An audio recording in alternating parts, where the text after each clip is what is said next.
রাধে রাধে। ওম নমো ভগবতে বাসুদেবায়।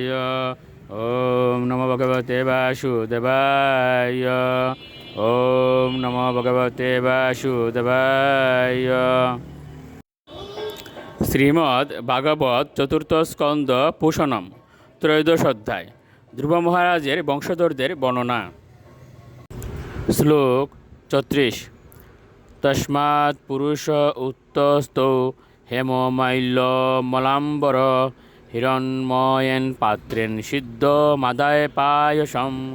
অনুবাদ: যজ্ঞে আহুতি দেওয়ার মাধ্যমেই যজ্ঞাগ্নি থেকে সুবর্ণ মাল্যভূষিত এবং শ্বেত বস্ত্র পরিহিত এক পুরুষ আবির্ভূত হলেন। তিনি একটি স্বর্ণপাত্রে পায়েস নিয়ে এসেছিলেন। শ্লোক 37।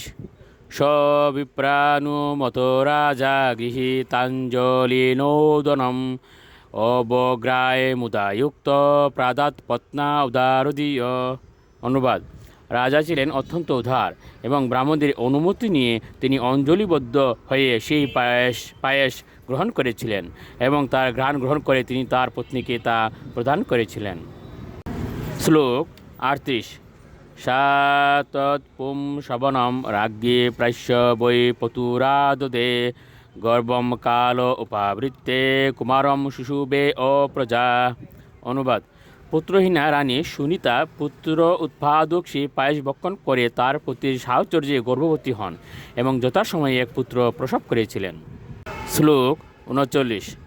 সবাল এব পুরুষ মাতামহনুব্রত অধর্ম অংশ উদ্ভবম মৃত্যুম তেনাববদ্ধার্মিক। অনুবাদ: সেই বালকটির জন্ম হয়েছিল আংশিকভাবে অধর্মের বংশে। তার মাতামহ ছিল সাক্ষাৎ মৃত্যু এবং সে তার মাতামহের অনুগত হয়েছিল। তার ফলে সে অত্যন্ত অধার্মিক হয়েছিল। শ্লোক 40। সরাসনম উধৈম্য মৃগয়ুর্বনগোচর অন্তঃসাদুর্মৃগান্দিনান বেণু অসাবিত্তরুজ্জন। অনুবাদ: সেই নিষ্ঠুর বালক ধনুর্বাণ নিয়ে বনে গিয়ে অকারণে নিরীহ হরিণদের বধ করত। তাকে আসতে দেখা মাত্রই পুরোজনেরা চিৎকার করত, নিষ্ঠুর বেন আসছে, নিষ্ঠুর বেন আসছে। রাধে রাধে।